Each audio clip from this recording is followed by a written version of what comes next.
From Kansas State University, this is Agriculture Today. Eric Atkinson with you, and here's today's lineup.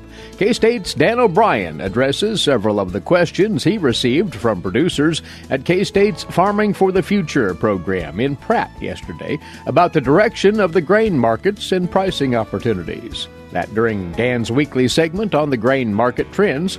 Then a member of the planning committee for the 2018 Women Managing the Farm Conference, Kitra Cooper, will talk about the agenda for that event coming up in February in Manhattan, co-sponsored by K-State Research and Extension, today being the early registration deadline for that conference. And later on Kansas agricultural weather, K-State's Mary Knapp, along with more here on Agriculture Today. Hamburgers, roast, ribs, steak, or whatever you prefer. Beef, it's what's for dinner. Kansas cattle farmers produce 7.5 million head of cattle per year. It takes about 7 tablespoons of peanut butter to get the same amount of protein in 1 serving of lean beef. Support your local Kansas farmers and ranchers. Eat beef. This message was brought to you by the K-State Animal Sciences Leadership Academy participants. Our guest just returned yesterday from the first of several Farming for the Future meetings that K-State Research and Extension Agricultural Economics is putting on. There's another one next week, by the way, and 2 more taking place in January. He was asked to talk about the grain market outlook. Sensibly enough, Dan O'Brien is a grain market economist, K-State Research and Extension, now with us from his office in Colby. Dan, these meetings allowed you say, to get together with producers and to find out what's on their minds. And you shared some thoughts with them about if there is any kind of hope in these low markets. Well, of course, these are folks that have been wrestling with the results of large harvests and are staring right in the face of low commodity prices, wondering about selling now for cash flow needs or to store off into the future, and if they do, how long? In particular, if they're still storing grain, are wondering what situation would have to develop in these various major markets we're dealing with, again, corn, grain, sorghum, even wheat, if they're still holding that, as well as soybeans, and wondering what their marketing opportunities are. So we had a good discussion. I think these are folks that are dealing with real financial risk management decisions to make as it relates to the grain markets. And, when you're dealing with those issues and when we have the opportunity and extension to talk in front of those audiences, we need to be applied and not just talk about the past, but to give them our best opinions and insights that we can offer as to where the markets might be going in the future. So to that point, what did you have to share about the corn market, which, as we've talked weekly here, has been slogging along, not making any headway to the upside whatsoever? Was there any positive to shed on that? Immediately at this time, there is a strong base of demand being built and ongoing in the categories of livestock feeding, ethanol usage, even wet corn milling and other non-ethanol food seed industrial usage. So that's all to the positive.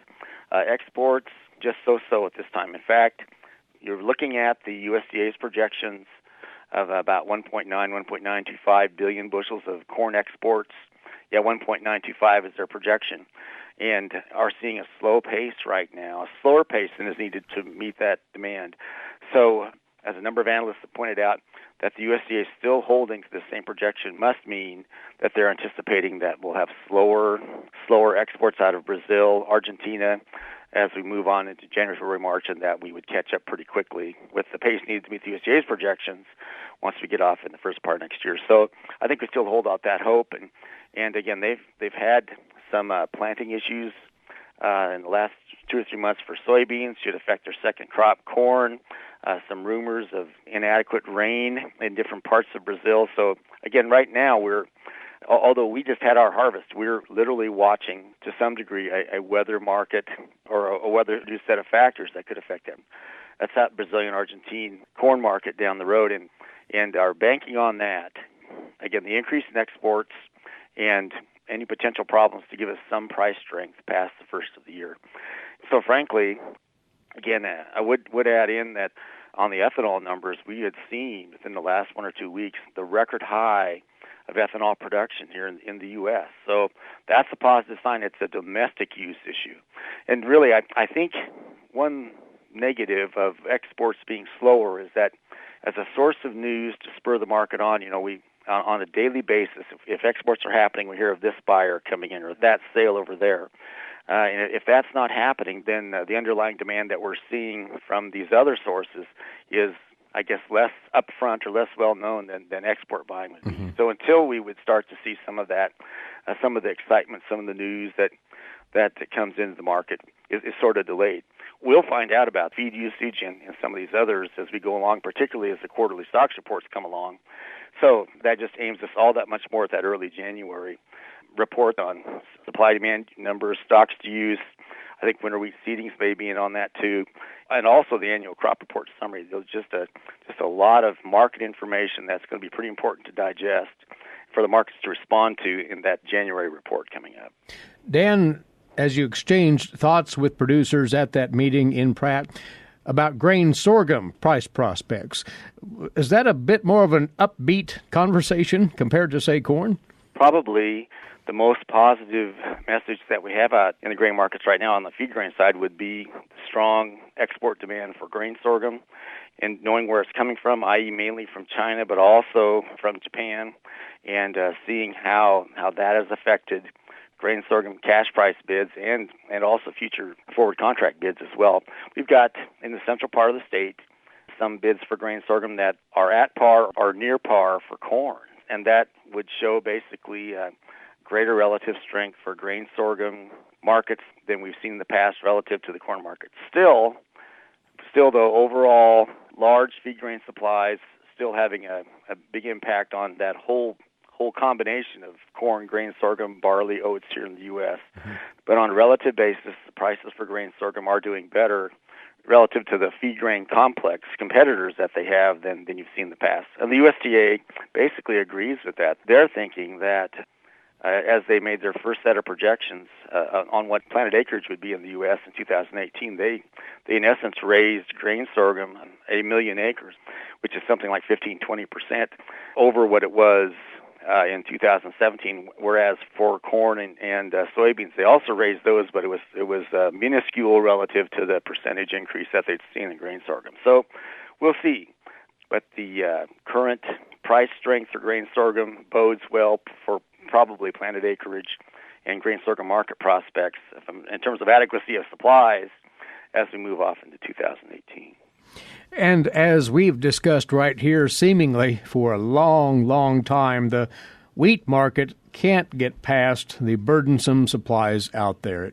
So scaring up any kind of optimism there seems to be a daunting task, Dan. Well, the cold realism of the situation was something that nobody in the room was flinching from. And it was interesting at that meeting. There were a number of representatives of Kansas wheat organizations in the room. So we had the responsibility to speak not overly pessimistically or overly optimistically, but right objectively down the middle of the road. And someone had brought up the question of, where in the long run do we go with wheat acreage in Kansas and in the U.S. If current trends continue? I would add one caveat. A good part of the reason for why we're in the current situation that we're in the wheat market would have to do, on the one hand, with 5 consecutive world record high wheat crops in a row. So a large oversupply, again, no major shortfalls really anywhere among major exporters.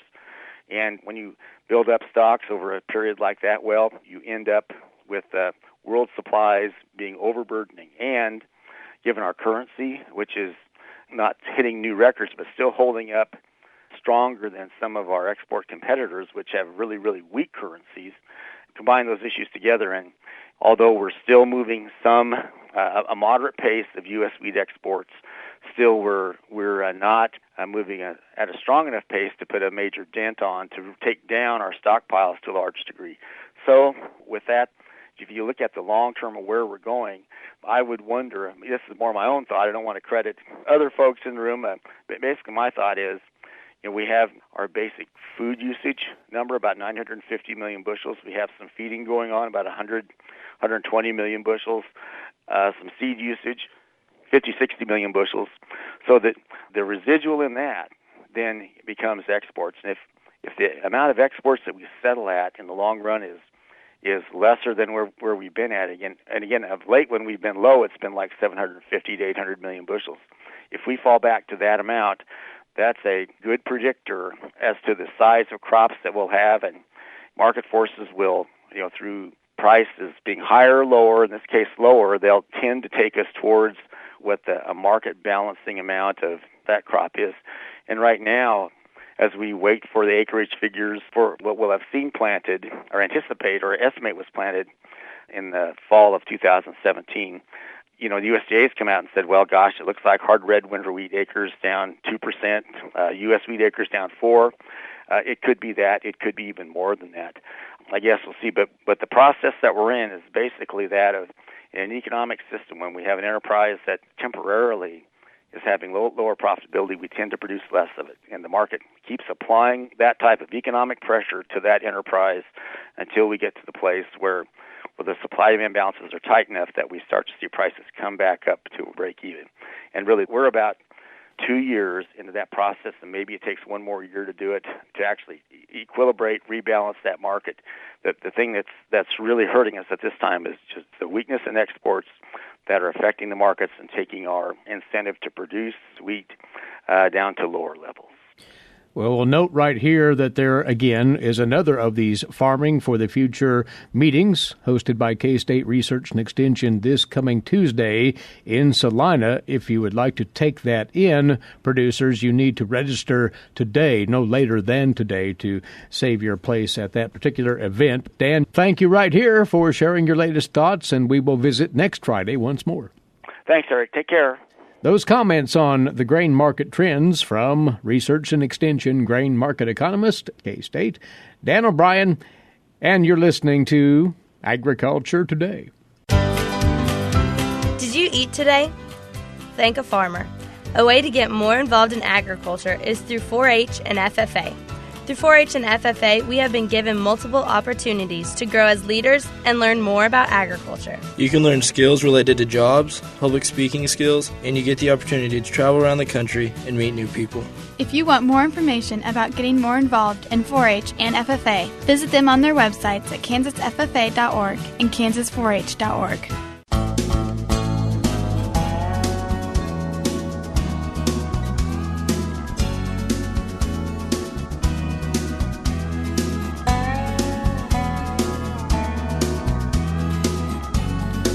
You're listening to Agriculture Today, and next up, a full preview of an event that K-State Research and Extension, among many, many other folk, have co-sponsored over the recent years.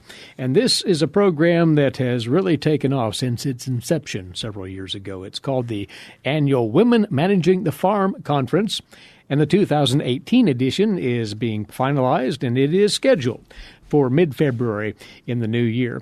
We've invited by today one of the members of the planning committee for this year's Women Managing the Farm Conference. She happens to be on the staff of the Farm Service Agency, State Office for Kansas, Kitra Cooper, the FSA, one of those co-sponsors likewise. So, Kitra, a great deal goes into this program every year, but it really has become quite an impressive educational opportunity over the years, hasn't it? Yes, it has. There are several opportunities for women to come together and learn all kinds of things, from how to manage their farming operations. We have networking sessions for them. They can get together with other women who hold the same agricultural roles that they do. Gives them a little bit of a resource and some support. We have great keynote speakers. We always have really good ones this year, but we're really kind of excited about some of the speakers we have this year. It's some very energetic women coming. And you always have a great turnout for this event. Several hundred people, as a matter of fact. Yeah. Which is a testimonial to how important and successful it has become. Yes, it's been very popular. Well, let's spend a few moments talking about some of the features of the program, and you hinted at the keynote speakers just a second ago. You've lined up quite an impressive array of folks here. Tell us about them.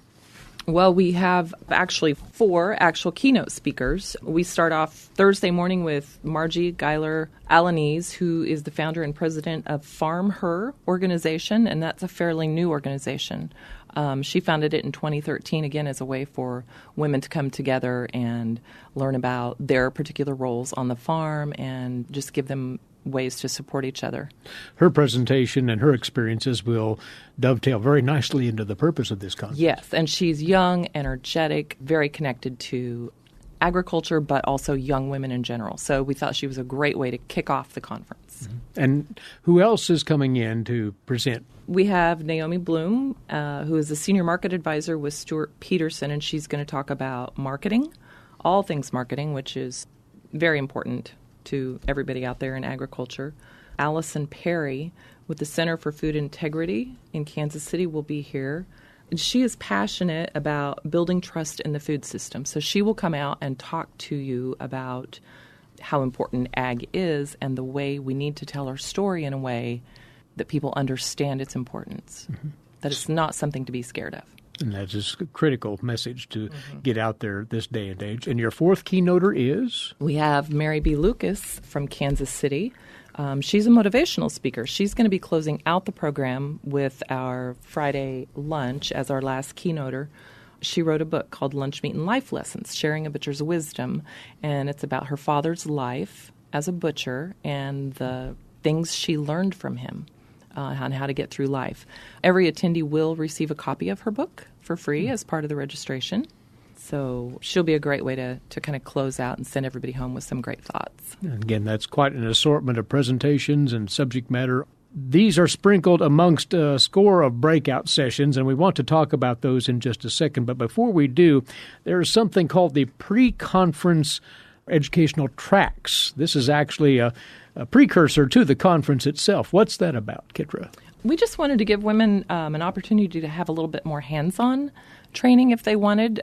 We create 2 to 3 different pre-conference tracks each year. Some of them are same, and some of them change every year. One that's always been very popular that we have been having every year is A Farmer's Guide to QuickBooks. And this is a hands-on learning how to handle QuickBooks, how it can work for your business. Computers are provided. It does have a fee of $25 in addition to the regular registration fee. And this one fills up fast. Yeah. So if anybody wants to do this, they need to go ahead and get signed up. We only allow, I think it's 12 to 15 people in this. So that is one of the learning tracks. What else is on offer there? The other one is new this year. It's called Connecting to Consumers, Storytelling and Content Strategy for Social Media.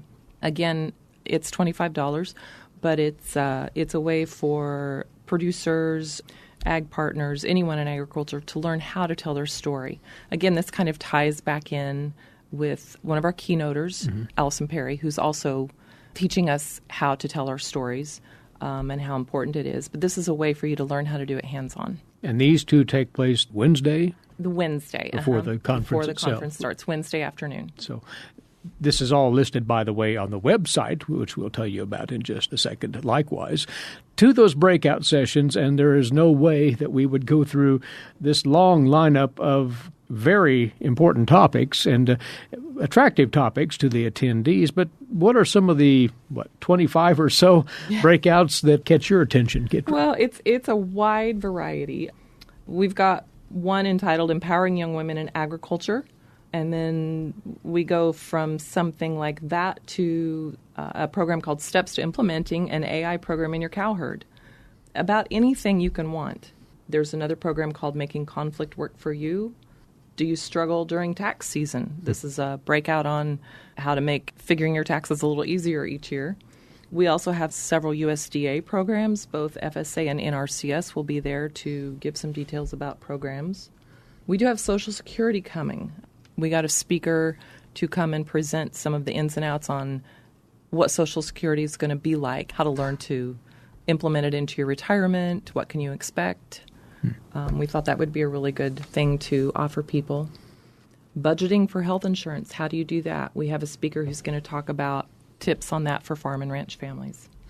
And that's just a very small sampling. Very small. And you've a number of professionals in the private sector, from agencies and so forth, presenting these. So these will be of a high level. Yes, they will. And one who's attending the conference can assemble their own program. They can pick and choose from these and schedule accordingly. Correct. Yes. You'll have 5 to 6 options for each breakout session, and you can choose which session you want to go to. I want to mention one more feature that is on the agenda. It's Thursday evening, and you have a culinary expert coming in, a well-known one at that. Tell about that. We have been doing a Thursday evening event, usually based around food, for a few years now, but we have a new presenter this year. It's Chef Renee Kelly from Kansas City, and she is internationally known chef. She's been on the Food Network. She was on Top Chef. Recently had a restaurant in Kansas City called Harvest, and it was farm-to-table based. She has closed that in order to spend more time with her TV show that's out of a local Kansas City TV station, still very farm-to-table based. But she'll be here Thursday night to talk about her philosophy on chefing, and it ought to be a really great program. You and the committee are undoubtedly extremely pleased with what you've come up with and are excited to see this roll out, aren't you? Yes, we are. I think we have as much fun as the attendees. So, well, to the details here on registering, and this can be done online in all likelihood, can it not? Yes, you can do it online. If you don't have computer access, we also have a phone number. Let's get into that. First of all, there is a registration fee. There is. It's $140. If attendees will register by today, December 15th, you will save up to $50 on your registration fee. So we want to make sure people have the opportunity to register at that lower fee. After today, it's $160 through February 2nd. And then if you decide at the last minute you want to come, it will be $190. And it's well worth the investment, given the 2 days full of information. And they can go to the website, which is womenmanagingthefarm.com, to register there. And there are other opportunities. There's a toll-free number as well they can call. Our toll-free number is 800-432-8222. Again, 800-432-8222. The dates are February the 15th and 16th, a Thursday and Friday. The location is the Manhattan Convention Center in downtown Manhattan. And do get your registrations in as soon as possible. This conference will fill up rapidly, and you need to make it part of your February activity calendar. So looking forward to this year's conference. It's a great lineup you and your colleagues have put together, Kitra. So thank you for the preview, and good luck with all of this. Thanks for letting us share it with everybody, Eric. She's over from the Farm Service Agency State Office, but serving in the capacity here as one of the members of the Planning Committee for the 2018 Women Managing the Farm Conference, again in mid-February here in Manhattan. If you want to take advantage of that early registration break, you need to do so by today, December the 15th, at womenmanagingthefarm.com or 800-432-8222. That wraps up the first half of this Agriculture Today. After the break, we'll return with today's agricultural news headlines for you. Also awaiting with this week's Kansas Wheat Scoop is Marcia Boswell. And further ahead, of course, with her update on the Kansas agricultural weather scene, K-State's Mary Knapp. All of this still ahead here on the K-State Radio Network. Please stay with us.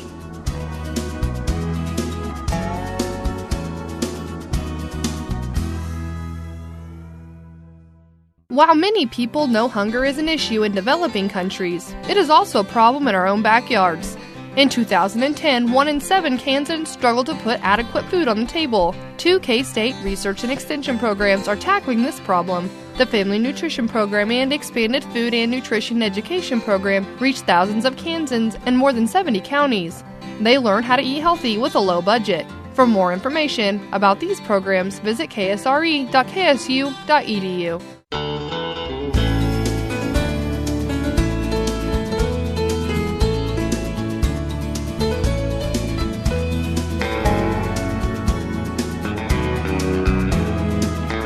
We're back now on this Agriculture Today. Eric Atkinson with you as we move on now to today's agricultural news headlines for you. These courtesy in part of DTN. Well, the final tax reform package vaunted by Republican lawmakers and the president is expected to be released today with several major compromises on tax rates and deductions that will affect farmers and small businesses for years to come. Lawmakers and their staffs were cautious not to share the text yesterday on that bill. Still, most news outlets were reporting the major details of the Senate and House compromise. Based on those multiple news reports, those include a corporate tax rate lowered from 35% down to 21%. A top tax rate of 37% for individuals, that's down from the current 39.6% for couples filing jointly with a taxable income above $470,000. Despite the push to eliminate the estate tax, it would remain, but the asset exemption will double to $11 million for an individual and $22 million for a couple. The bill also eliminates the tax penalty for not buying health insurance, dropping that mandate from the Affordable Care Act. In another health insurance-related measure, the final tax bill will keep the ability to deduct medical expenses above 7.5% of adjusted gross income. Still, there are a lot of other issues that remain unclear for farmers and small businesses. Several differences between the House and Senate bill have not been fleshed out, such as how Section 179 deductions will be treated. The House bill had 5 years of unlimited expensing, while the Senate bill had a permanent $1 million annual cap there. And lawmakers will still be debating the possibility of a separate tax extenders package that would deal with issues such as the biodiesel tax credit. Once the tax bill is released sometime today, Congress is expected to move quickly. The Hill reported yesterday that Senate leaders would push for a procedural vote on Monday and then move to a final Senate vote next Tuesday. The bill would then go to the House for a final vote.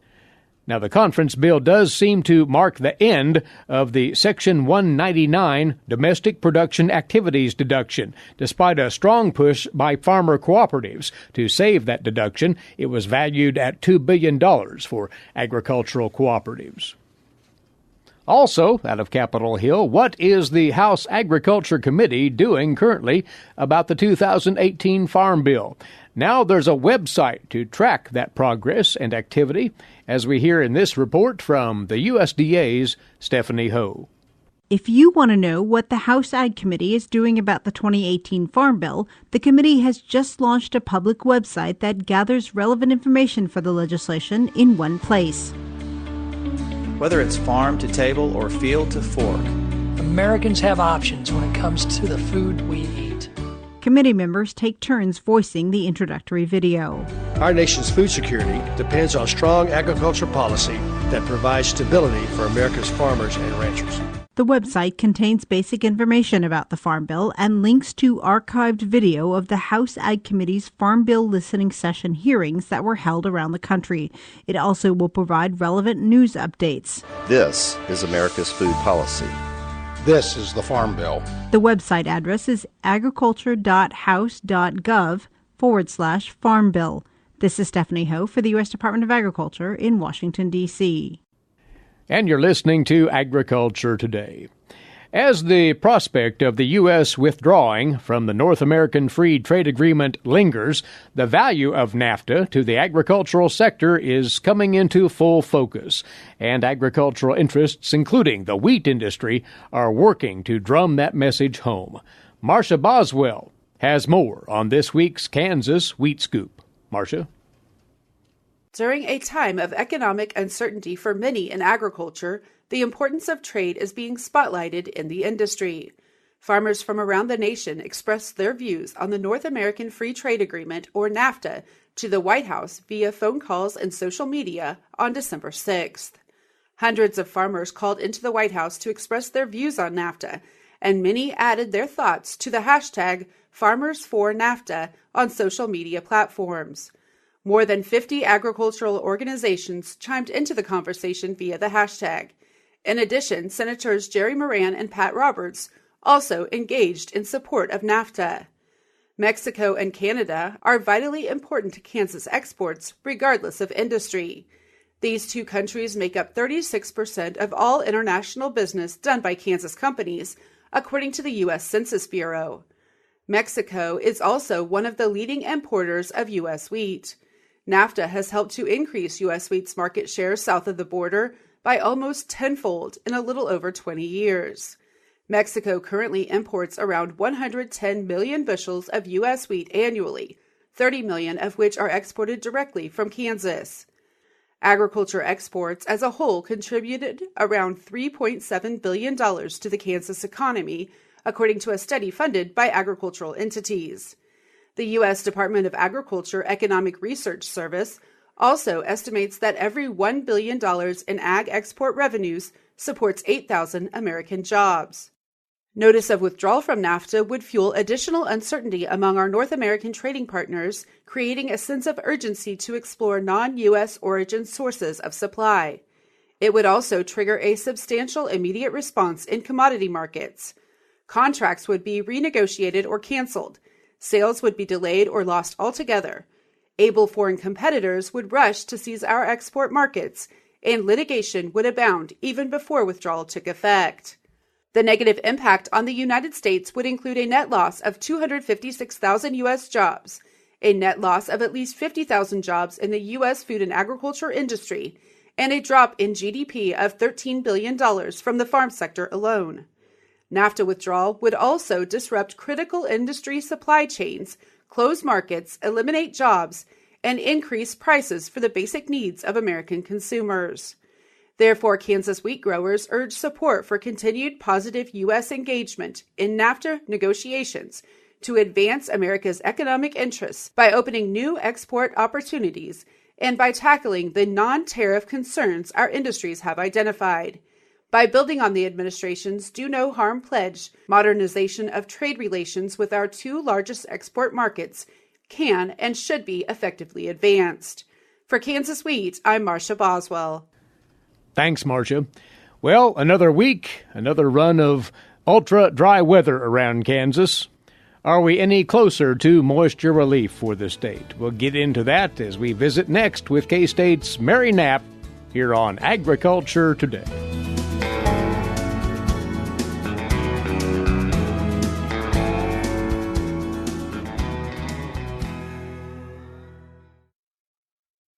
Legal and financial concerns surround the day-to-day management of the agricultural industry.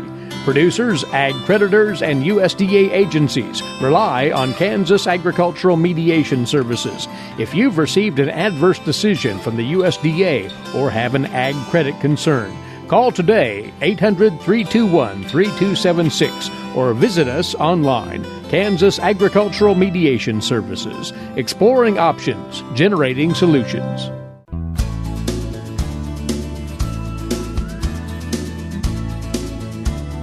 This Agriculture Today concludes with the latest from the Weather Data Library here at Kansas State University. Joining us to talk Kansas agricultural weather, as always, K-State Research and Extension climatologist Mary Knapp. Nothing to get excited about on virtually any count here, Mary. It was right down the middle as far as temperatures, and again, a dry week.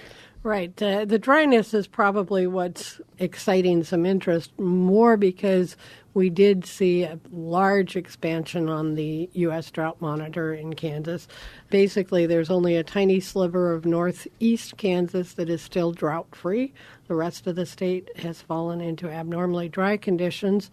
There was expansion of moderate drought in south central Kansas and some introduction of some severe drought along the Oklahoma border in south central Kansas. Nothing this week is poised to change that. We will probably have the entire state in some sort of drought next week unless this weekend's moisture is more substantial than is currently forecasted. There is a very, very slight chance of about 30% chance, and the amounts are generally less than a tenth of an inch, which isn't going to do anything to change the balance that we're facing right now. And for the record, there was a smattering of moisture this past week, but literally drop by drop, it sounds. Right. Literally, there were 5 stations that reported moisture in the week. So not surprisingly, there wasn't any division that averaged above zero. And the greatest amount was 1800ths of an inch at Clinton Lake.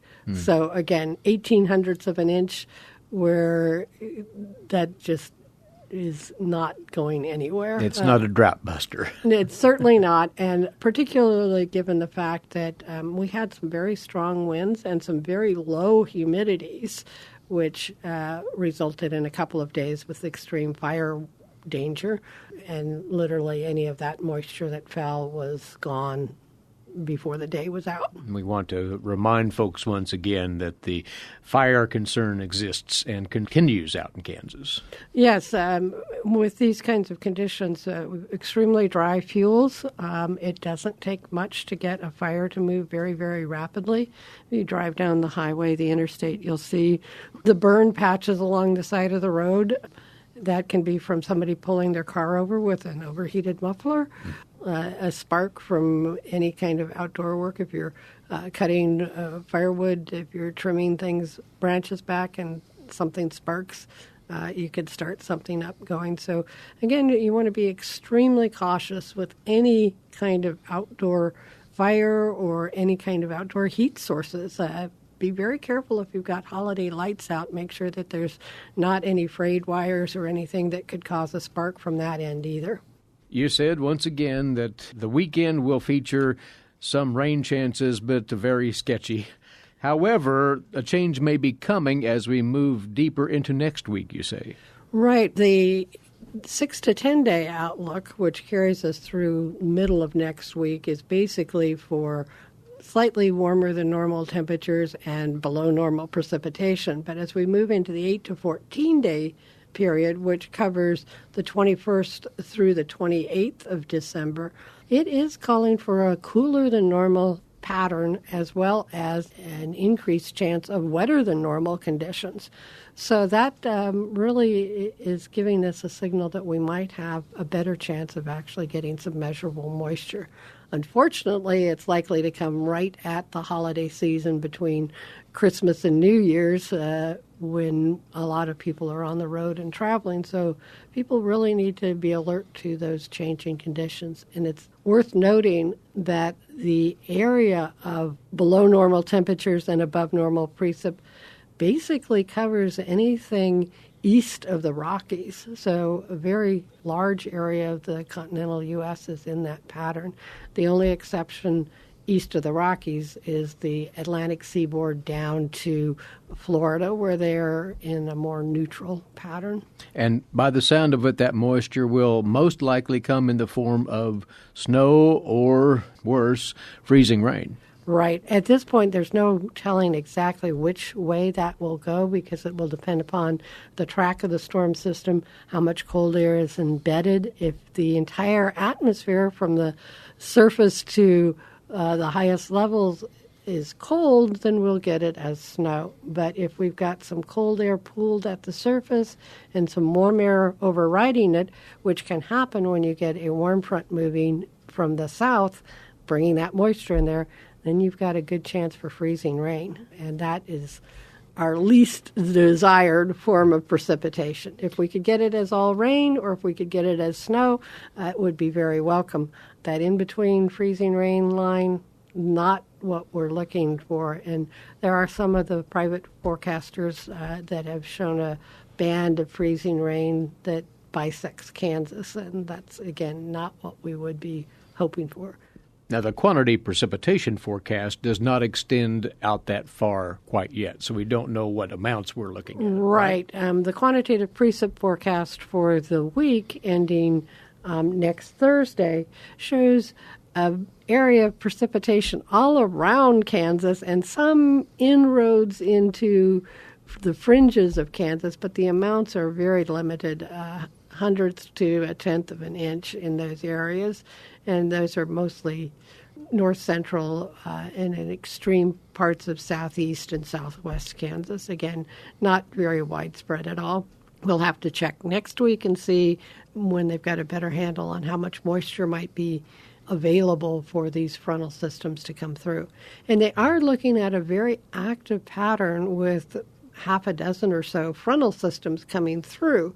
So if there's some moisture to tap in, there would be a better chance that we'd actually get some measurable moisture on the ground in whatever form it might take. So if you've holiday travel plans, it's not too early to be taking due note and making contingency arrangements, it would sound. It would definitely be, as you get closer to the travel time, keep alert, check and see what's in the latest outlooks, because they will be changing, and check along your route and see what you might run into and be prepared. Mary, when we talk this same time next Friday, we'll have a firmer handle on just where that weather pattern is going and what it means to our travel activities around Kansas and beyond. Until then, many thanks and enjoy your weekend. Thanks, Eric. She joins us each Friday, Mary Knapp, Research and Extension climatologist at K-State. Our time's away for today and for the week. Our thanks to you likewise for being along with us. Eric Atkinson here. This has been Agriculture Today over the K-State Radio Network.